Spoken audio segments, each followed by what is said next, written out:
నమస్కారం వార్తలకు స్వాగతం ముందుగా ముఖ్యాంశాలు జగన్ సర్కార్ అరాచకంపై టీడీపీ జాతీయ ప్రధాన కార్యదర్శి నారా లోకేష్ శంకరావం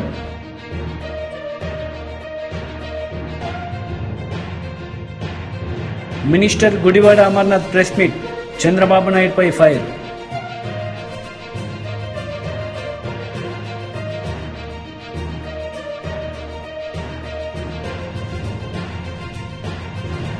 యాదాద్రి భువనగిరిలో ప్రారంభమైన బీజేపీ విజయ సంకల్ప యాత్ర పాల్గొన్న Goa CM Pramod Sawant. Minister Gudivada Amarnath press meet నిర్వహించారు. ఈ సందర్భంగా పలు అంశాలపై ఆయన మాట్లాడారు. వారి మచ్చ వారికి కనబడదు, ఎందుకంటే సైజు పెద్దది. అది మన కింద ఉన్నటువంటి మచ్చ మనం చూసుకోకుండా ఊరోళ్ళందరి గురించి మాట్లాడితే ఈ రకమైనటువంటి పరిస్థితులే ఉంటాయి. ముఖ్యంగా వారు మాట్లాడుతూ నా మీద చేసినటువంటి విమర్శలు, నాకేదో 100 కోట్ల రూపాయలు నేనేదో అవినీతి చేసినట్టు, 100 ఎకరాలు నేను దోచేసినట్టు తాను మాట్లాడాడు. నేనేమి నీలాగా బ్యాక్డోర్ పొలిటీషియన్ కాదు. నేను నా తండ్రి మరణించిన తర్వాత 18 సంవత్సరాలు పోరాటం చేసి ఈ ప్రాంత ప్రజల సమస్యల మీద పోరాటం చేసి మీలాంటి ప్రభుత్వాల్ని ఎదిరించి ఈ ప్రాంత ప్రజల తాలూకా మన్ననలు సంపాదించి జగన్మోహన్ రెడ్డి గారి దయ వల్ల శాసనసభ్యుడిగా ఎన్నికై ఈరోజు మంత్రి స్థానంలో కూర్చున్నా. కానీ తమరండి, తమరు మంత్రి అయిన తర్వాత ఎమ్మెల్సీ అవుతారు. అబ్బబ్బబ్బబ్బబ్బా, తమరు మంత్రి అయ్యి తర్వాత ఎమ్మెల్సీ అవుతారు. తర్వాత ఎమ్మెల్సీ అయ్యి ఎన్నికలకి వెళ్ళి ఎమ్మెల్యేగా ఓడిపోతారు. తమరు తాలూకా రాజకీయం అది. ఒక మాజీ ముఖ్యమంత్రి కొడుకు, ఆయన పోటీ చేసేటువంటి సమయానికి ఆయన ముఖ్యమంత్రి కొడుకు శాసనసభ్యుడిగా ఓడిపోతాడు.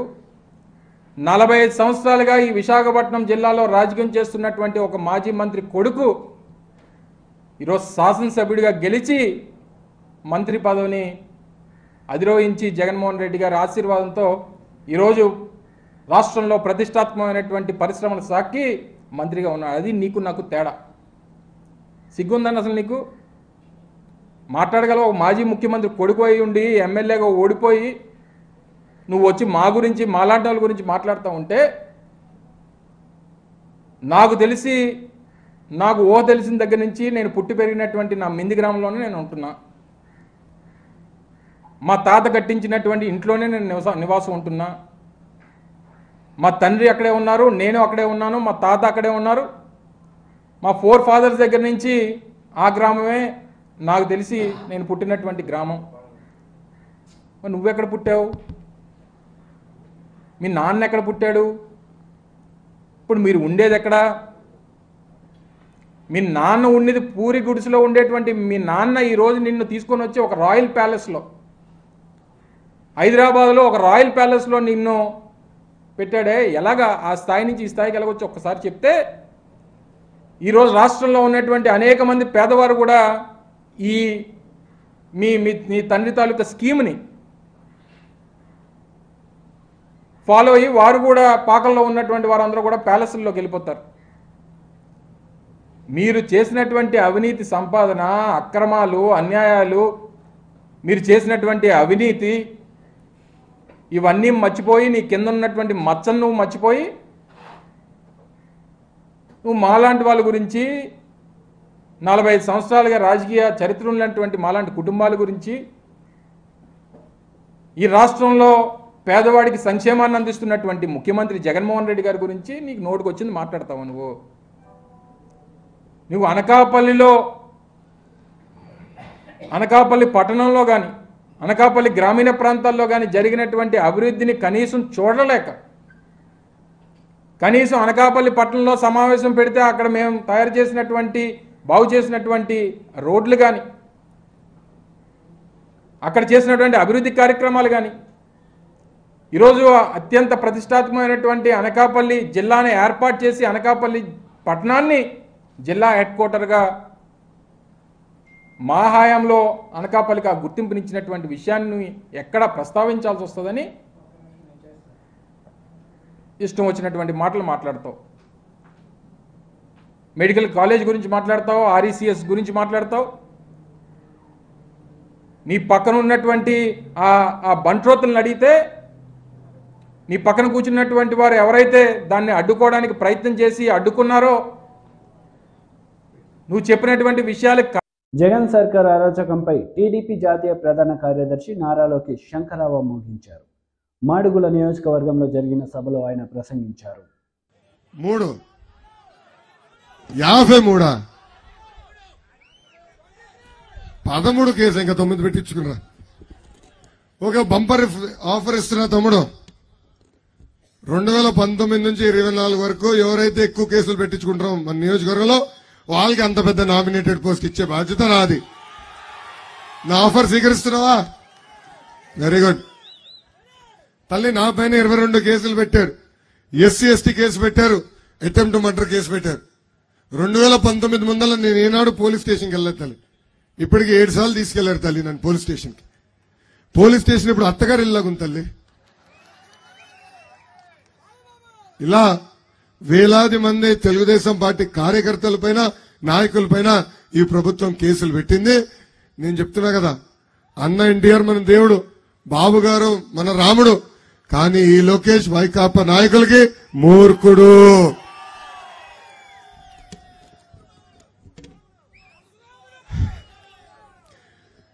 మనందరం చూసాం. వస్తున్నారబ్బా.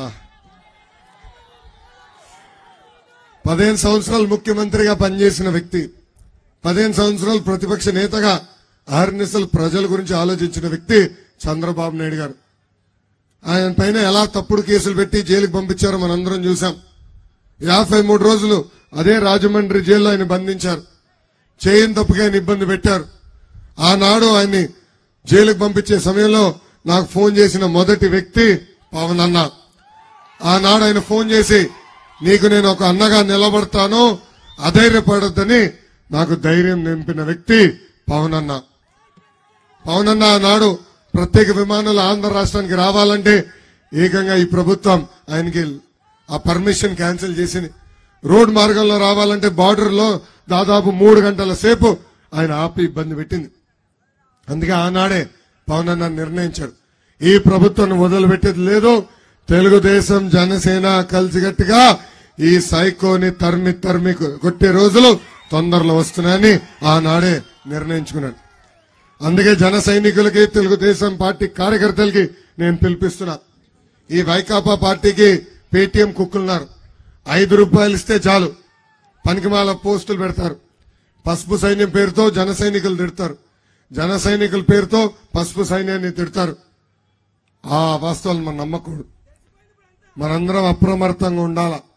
మనందరం మన పవనన్న ఇచ్చిన నినాదానికి కట్టుబడి ఉండాలా. ఏంటది? Hello AP, hello AP, hello AP, bye bye YCP. ఈ నినాదానికి మనందరం కట్టుబడి ఉండాలని ఇక్కడున్న పసుపు సైన్యాన్ని జన సైనికులకి నేను పిలిపిస్తున్నాను. అంతేకాదు ఈ శంకరావం కార్యక్రమం ద్వారా కూడా నేను మీకు పిలిపిస్తున్నా. బాబు సూపర్ 6 హామీలు ప్రతి గడపకు మనం తీసుకెళ్లాలి. అన్నగారు కిట్ తీసుకెళ్ళి ఇక్కడున్న క్లస్టర్ యూనిట్ బూత్ అధ్యక్షులకి మీ కిట్ ఇచ్చాం. ఈ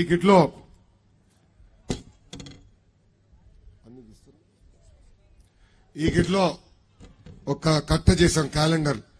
25 క్యాలెండర్లు ఇచ్చాం. ఇలా మీకు కనీసం 10 మీ ఇంటికి పంపిస్తాం కట్టలు. అంటే అన్ని మీరు మోసుకుని వెళ్ళడానికి ఇబ్బంది ఉంటుందని ఇది కిట్ మీకు ఇస్తాం. 25 క్యాలెండర్లున్నాయి. ఒక పక్కన బాబు సూపర్ 6 హామీలు, ఇంకో పక్కన క్యాలెండర్ ఉంది. ఇది ప్రతి గడపకి చేర్చాల్సిన బాధ్యత మీ పైన ఉంది. ఇది ఎందుకు ఇస్తున్నామంటే రేపు మన ప్రభుత్వం ఏర్పడిన వెంటనే ఈ 6 హామీలు మనం నిలబెట్టుకోపోతున్నాం. అప్పుడు తిరిగి వెళ్ళి ఆ గడప దొక్కినప్పుడు చూడమ్మా, ఇచ్చిన 6 హామీలు నిలబెట్టుకున్న ఏకైక ప్రభుత్వం తెలుగుదేశం జనసేన ప్రభుత్వం చెప్పుకునే దానికి ఇది ప్రతి గడపకి చేర్చాలి. దీంతో పాటు సైకిల్ కూడా ఇస్తున్నాం. యాదాద్రి భువనగిరిలో ప్రారంభమైన బీజేపీ విజయ సంకల్ప యాత్రలో గోవా సీఎం ప్రమోద్ సావంత్ పాల్గొన్నారు. ఈ సందర్భంగా ఆయన ప్రసంగించారు. दिया इसलिए आप लोगों को बहुत बहुत धन्यवाद देता हूं। और जैसे आपने अभी कहा, मैं भी कुछ तेलुगु भाषा समझ रहा था, तो आप इस बार 10 पार तेलंगाना से करेंगे, ये विश्वास मुझे है।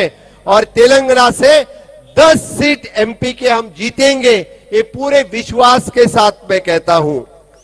मुझे विश्वास है यहां पे ना कांग्रेस ने कुछ दिया, ना केसीआर ने कुछ दिया, यहां पे कुछ दिया तो सिर्फ और सिर्फ डबल इंजन की सरकार यानी मोदी जी के सरकार ने दिया। मैं कुछ फिगर्स यहां पे यानी सर्च करके लाया था, मैं बताता हूं आपको। यहां पे जो कुछ तेलंगाना में दिया तो 40 लाख फार्मर्स को यहां पे 6,000 रुपए उनके अकाउंट में भेजने का काम किसी ने किया तो मोदी जी ने किया है। यहां पे 20,000 से ज्यादा फैमिलीज को 5 लाख का आयुष्मान भारत कार्ड किसी ने दिया तो मोदी जी ने दिया है।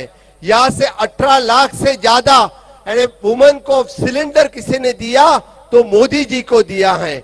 31 लाख टॉयलेट यहां पे तेलंगाना में किसी ने बनाया तो मोदी जी ने बनाया है। यहां से 80 लाख फैमिलीज को पीएम गरीब किसान कार्ड के अंदर धान one nation one ration card से ध्यान देने का काम किसी ने किया तो मोदी जी ने किया है। यहां से 5 लाख लोगों को स्ट्रीट वेंडर को स्वनिधि स्कीम किसी ने दिया तो मोदी जी ने दिया है। मित्रों, मुझे एक ही बताओ, यहाँ के पहले वाले बीआरएस सरकार ने आपको क्या दिया और यहाँ से केसीआर अब की कांग्रेस सरकार क्या दे रही है? इनको सिर्फ झूठी गारंटी देनी आती है, इनको सिर्फ झूठे वादे करने आते हैं। मैं कुछ डाटा आपके सामने रखूंगा, क्योंकि यहाँ के केसीआर जो पहले कांग्रेस सरकार में थे, यहाँ से यूपीए जो सरकार थी तभी यहाँ की बीआरएस केसीआर कांग्रेस सभी एक ही थे।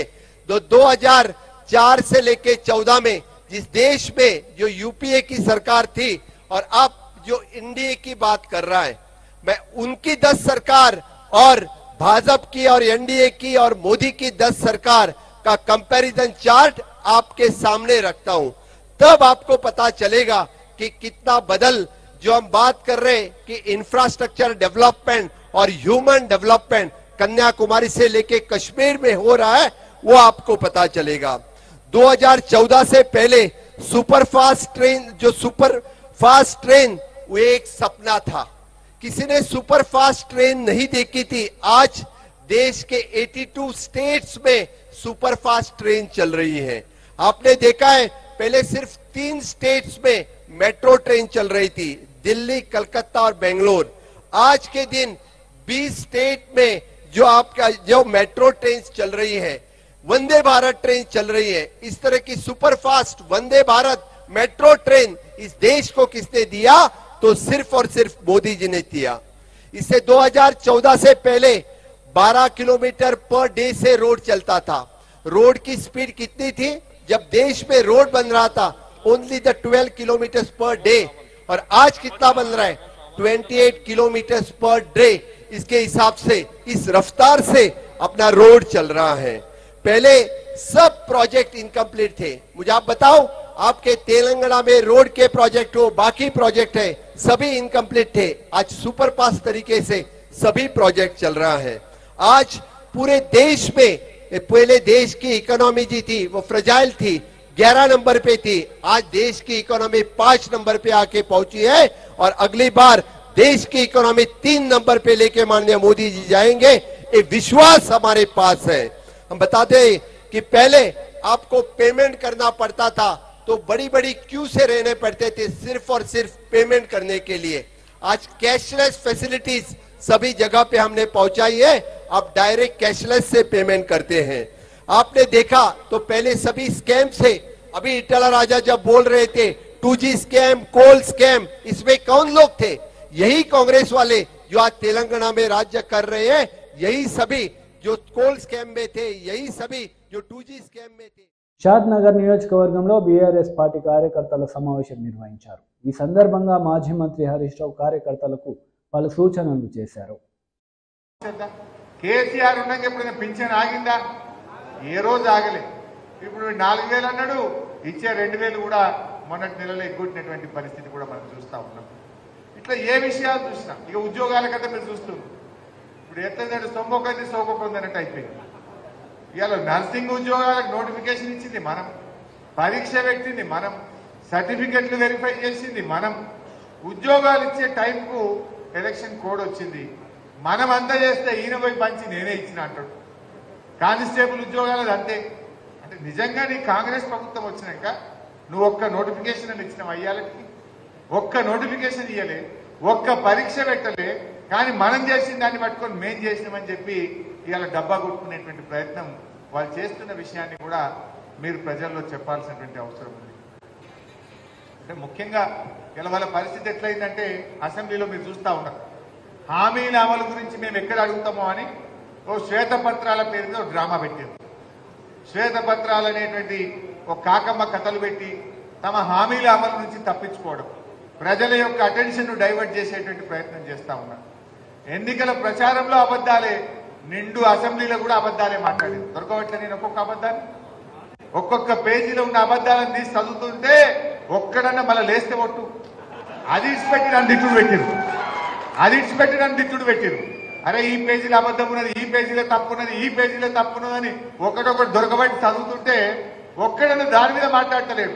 నన్ను దిట్టుడు పెట్టిరు, కేసీఆర్ సార్ని దిట్టుడు పెట్టిరు. తిట్టుడు కాదు కదా, మీరు గవర్నమెంట్ లో ఉండి ఒక అసెంబ్లీకి ఇచ్చిన పుస్తకంలోనే తప్పులు తడకగా ఉంటే, అబద్ధాలు ఉంటే మీరు పాలన ఏం చేస్తారు? ఆనాడు ఎలక్షన్ ప్రచారంలో అబద్ధాలే, ఇలా గవర్నమెంట్ లోకి వచ్చినాక కూడా అబద్ధాలు తప్ప నిజాయితీ లేదు. నిజంగా ఈ ప్రభుత్వానికి హామీలు అమలు చేసే నిబద్ధత లేదు, అబద్ధాలు తప్ప నిబద్ధత లేని గవర్నమెంట్ ఈనాడు రాష్ట్రంలో ఉన్నటువంటి కాంగ్రెస్ గవర్నమెంట్. అయితే ఈ విషయాలను మనం కూడా ప్రజల్లోకి తీసుకుపోదాం. నాకు నమ్మకం ఉన్నదే, జర టైం పట్టుండొచ్చు. మీరు రేపు మీ sarpanch election, councillor election, ZPT election వచ్చే వరకు ఇంకో 6 నెలలో 7 నెలలో పట్టదు. అప్పటికైతే మిమ్మల్ని దొరకబట్టి ఏడుందని టీఆర్ఎస్ వాళ్ళని చెప్పి జనం వరుస పెట్టి మిమ్మల్ని గెలిపించేటువంటి పరిస్థితి ఉంటుంది. జర చూస్తున్నారు పబ్లిక్ 3 నెలలు అయింది కదా, ఇంకేమైనా చేయకపోతాడా, ఏమన్నా కాకపోద్దా అన్నట్టున్నది. చర్చ స్టార్ట్ అయింది, అయ్యో పడకపోయా అని కడుపులు అనుకుంటున్నారు కానీ ఇంకా షురు కాలే. జర్ర ఒక 6 నెలలు 7 ఏడాది అయితేనా బీఆర్ఎస్ వాళ్ళు అంటే ఏందో అన్ని అర్థమైతాయి. నిజంగా ఇందాక అంజనే చెప్పిండు, మా ఒక మిత్రుడు మాట్లాడుతూ పంచాయత్ సెక్రటరీ ట్రాన్స్ఫర్ చేయలేన్నాడు మా రెడ్డి సాబ్. నిజమే, మనం ఏమైందంటే మన కేసీఆర్ అన్ని రూల్ అన్నాడు, అంత పద్ధతి అన్నాడు. ఇప్పుడు ఇప్పుడు మేము నేర్చుకోవాల్సి వస్తుంది, వానికి రూల్ లేదు ఏమి లేదు, అంత బుల్డోసే ఎటువంటి అంటే వాళ్ళు ఇవాళ మన కార్యకర్తలను ఇబ్బంది పెట్టడం, మన సర్పంచులను ఇబ్బంది పెట్టడం, మన నాయకులను ఇబ్బంది పెట్టేటువంటి ప్రయత్నం చేస్తుంది. కానీ మనం ఎన్నడూ ఆ పని చేయాలి, తెలంగాణలో బాగు చేయాలని ఆలోచన చేసింది కేసీఆర్. మనం ఎక్కినాడు ఏంటే పరిస్థితి, అసలు 5-6 గంటల కరెంటు రైతులకు రాకపోవు, ఈ మహబూబ్ నగర్ జిల్లాలో తాగడానికి మంచినీళ్ళు దొరకకపోవు. ఇటువంటి తెలంగాణను కేసీఆర్ 24 గంటల కరెంట్ ఇచ్చి, ఇంటింటికి మంచినీళ్ళు ఇచ్చి, ఎన్నికల్లో హామీ ఇవ్వకపోయినా రైతు బంధు, రైతు బీమా లాంటి పథకం తెచ్చి, ఓట్ల ముందు చెప్పకపోయినా కళ్యాణ లక్ష్మి లాంటి పథకం తెచ్చి ఇవాళ ప్రజలకు ఏం కావాలో చేసే ప్రయత్నం చేసినాం. ఎలక్షన్ మేనిఫెస్టోలో ఉందా కళ్యాణ లక్ష్మి? లేకుండా చేసినాం. రైతు బంధు ఇస్తామని ఓట్ల ముందు చెప్పినామా? చెప్పకుండా మనం రైతు బంధు, రైతు బీమా లాంటి పథకాలు తెచ్చినాం. కానీ మనమేమో చెప్పని చేసినాం, వాడేమో చెప్పింది చేయని పరిస్థితి ఇవాళ ఈ రాష్ట్రంలో మనం చూస్తూ ఉన్నాం. ఇవన్నీ మన మహబూబ్ నగర్ జిల్లా అంటే గుర్తొచ్చింది. చంద్రబాబు నాయుడు, రాజశేఖర రెడ్డి గారు కల్వకుర్తి ఎత్తిపోతల పథకానికి ఎప్పుడు 1984లో ఫస్ట్ కొబ్బరికాయ కొట్టింది. 1984 నుంచి 2014 దాకా 30 ఏళ్ళు వీళ్ళదే రాజ్యం. 30 ఏళ్లలో మీ ముఖానికి కల్వకుర్తి పూర్తి చేయలే, నెట్టంపాడు భీమాలో నీళ్లు ఇయ్యలే, ప్రాజెక్టుల పేరు మారిపోయింది. లాస్ట్కి ఏమైంది, దాన్ని కల్వకుర్తి అనుడు బంద్ చేసింది జనం, పెండింగ్ ప్రాజెక్ట్ అనుడు పెట్టారు. పెండింగ్ ప్రాజెక్టులు పూర్తి చేయాలని జలసాధన సమితి, పెండింగ్ ప్రాజెక్టులు పూర్తి చేయాలని ఉద్యమాలు, నిరహార దీక్షలు. అంటే ఈ కాంగ్రెస్ వాళ్ళ జమానాలో ప్రాజెక్టుల పేరు మారిపోయి పెండింగ్ ప్రాజెక్టులని పేరు పడ్డది. అటువంటి ప్రాజెక్టులను ఇలా 30 ఏళ్లలో కల్వకుర్తి, నెట్టంపాడు, భీమా, కోయిల్ సాగర్ ఈ 4 ప్రాజెక్టులు కాంగ్రెస్ తెలుగుదేశం జమానాలో వాళ్ళు ఇచ్చిన నీళ్ళు ఎంత అంటే ఈ ఉమ్మడి మహబూబ్నగర్ జిల్లాలో 27,300 ఎకరాలు ఇచ్చింది. వాళ్ళు 30 ఏళ్లలో వాళ్ళు ఇచ్చింది 27,300 ఎకరాలు. మన బీఆర్ఎస్ ప్రభుత్వం వచ్చిన తర్వాత 6,36,000 ఎకరాలకు మనం నీళ్ళు ఇచ్చి చూపించాం. 30 ఏళ్లలో మీరు 27,300 ఎకరాలకు ఇస్తే మన బీఆర్ఎస్ గవర్నమెంట్ వచ్చినాక 6,36,000 ఎకరాలకు నీళ్ళు ఇచ్చాం. పంప్ హౌస్ లో వండుకున్నాం. ఇదే లక్ష్మారెడ్డి అన్న, శ్రీనివాస్ గౌడ్ మేమందరం పోయి కల్వకుర్తి పంప్ హౌస్ లో రాత్రి పూట నేల మీద అట్లాంటి నేల మీద మేము చెద్దరేసుకొని పండుకొని ఆడ పని చేయించినాం. వెంబడబడి పని చేయించినాం.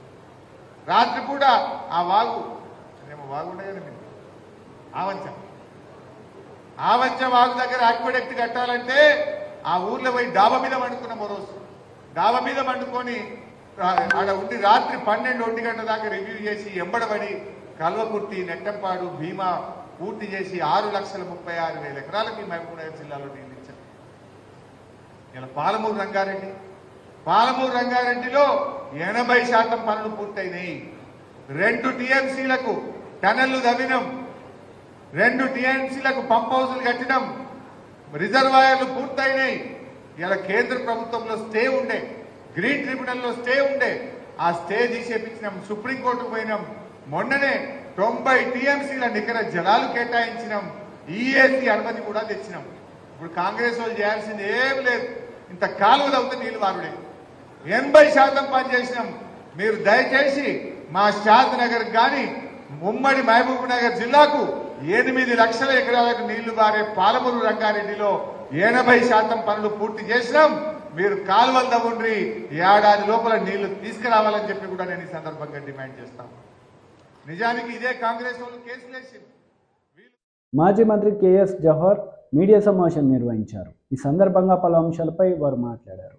ఆ హామీల అమలు అనేది అవగాహన లేకుండా చేశానని చెప్పుకునే పరిస్థితి చూస్తూ ఉంటే, ముఖ్యమంత్రి అభ్యర్థిగా ఉన్నటువంటి వ్యక్తి సిపిఎస్ను వారంలో రద్దు చేస్తానని చెప్పి దాని మీద అవగాహన లేదు, ఎంత ఖర్చు అవుతుందో తెలియదు, సిపిఎస్ రద్దు చేయలేనని పెద్ద ఎత్తున సిపిఎస్ ఉద్యోగులను మోసం చేసి అధికారంలోకి వచ్చినటువంటి పరిస్థితి మనందరం చూసాం. దాంతోపాటుగా జగన్మోహన్ రెడ్డి ఈరోజు సంక్షేమం అంటేనే జగన్మోహన్ రెడ్డి అని చెప్పుకొని కళ్ళబొల్లి కబుర్లు. ఎందుకంటే 3.5 సంవత్సరాలు గడుస్తున్నా పెళ్లి కానుక అనేది ఇవ్వనటువంటి పరిస్థితి.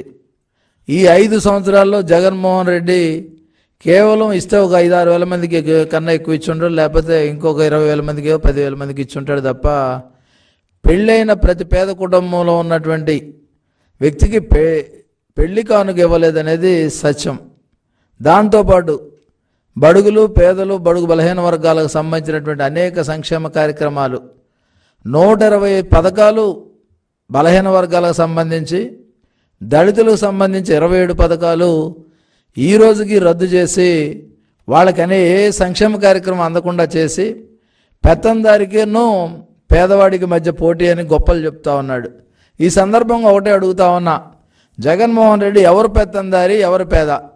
ఎందుకంటే 2004లో అఫిడవిట్లో, వాళ్ళ నాన్నగారు అఫిడవిట్లో ఆస్తి 1,60,000 సుమారుగా చూపించినటువంటి పరిస్థితి నుంచి ఈరోజు ఇద్దరి కోసమే, ఆయనకి 2 బిడ్డలు, భార్య, భర్త, మొత్తం 4 కోసం ఎలాంటి రాజమహల్ నిర్మించాడనేది ఒకసారి చూస్తే, బెంగళూరు ప్యాలెస్ 60 గదులు 23 ఎకరాలు.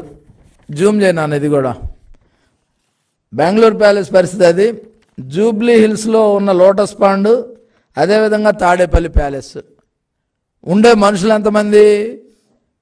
2 కూతుళ్ళు, వాళ్ళు కూడా లండన్లో ఉంటారు, ఇక్కడ ఉండరు.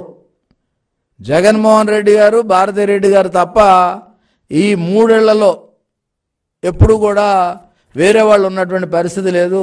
ఇది జగన్మోహన్ రెడ్డి పేదవాడు అనడానికి ఒక చిన్న ఉదాహరణ. ఎందుకంటే 23 ఎకరాలు 60 గదులతో నిర్మాణం జరిగినటువంటి పరిస్థితి. అదేవిధంగా పులివెందుల్లో నేరాలకు అడ్డాగా ఉన్న ఒక నిలయం ఉంది, ఆయన ఇల్లు. ఎందుకంటే ఎవరైనా సరే తనకు అడ్డం తిరిగిన వాళ్ళని కానీ, తనకు ఎదిరించిన వాళ్ళని కానీ తీసుకొచ్చి శిక్షించేటటువంటి పులివెందుల్లో నేరాల నిలయం ఇది. అదేవిధంగా 600 ఎకరాల్లో ఇడుపులపాయ ఫామ్ హౌస్. దాంతోపాటుగా కడపలో వైఎస్ జగన్మోహన్ రెడ్డి గారి విలాసవంతమైనటువంటి భవనం. వాళ్ళు ఉండే మనుషులు ఎంతమంది? ఇప్పుడు నేను చూపించిన ఈ మూడు 6, ఈ 6 కాకుండా ఇంకా ఉన్నాయి. 500 కోట్ల రూపాయలతో ప్రభుత్వ ధనాన్ని ఖర్చు చేసి రాజమహల్ తలపించే విధంగా 33 ఏళ్ల బినామీ లీజుతో కొట్టేసిన కుట్ర ఏదైతే వైజాగ్లో ఉందో అది ఇది. తర్వాత లండన్లో ఇక్కడ ఆడుకుంటున్నాడు జగన్మోహన్ రెడ్డి ప్యాలెస్ ఇది. లండన్లో కూడా హ్యాపీగా విలాసవంతమైన జీవితం గడపడానికి, తన బిడ్డలు అక్కడ బతకడానికి, ఇక్కడంతా కూడా తట్టబుట్ట సర్దుకొని అవసరమైతే వెళ్తే అక్కడ హ్యాపీగా ఉండటానికి అక్కడ ఉన్నటువంటి పరిస్థితి. తర్వాత ఇక చూస్తే భారతీ సిమెంట్స్, ఇది కూడా జనం సొమ్ముతో కట్టుకున్నదే. ఎందుకంటే 1,60,000 2004లో ఉన్నటువంటి వ్యక్తి ఈరోజు ఇన్ని లక్షల కోట్ల రూపాయలకి ఏ విధంగా వెళ్ళాడనేదే $1 మిలియన్ ప్రశ్న. ఇక అవినీతి పత్రిక ఉంది ఒకటి, ఆ పత్రిక ఎక్కడ పడితే అక్కడ బిల్డింగుల నిర్మాణం ఎక్కడి నుంచి వచ్చాయి? ఇదంతా కూడా క్విడ్ ప్రోకో తప్ప జగన్మోహన్ రెడ్డి చుక్క చెమట చిందించి సాధించింది ఏదీ లేదు.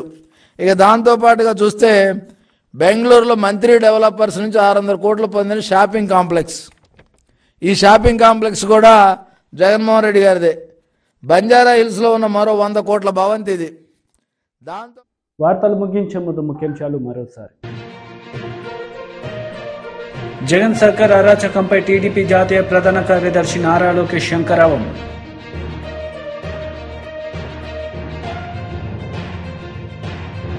Minister Gudivada Amarnath press meet, Chandrababu నాయుడుపై ఫైర్.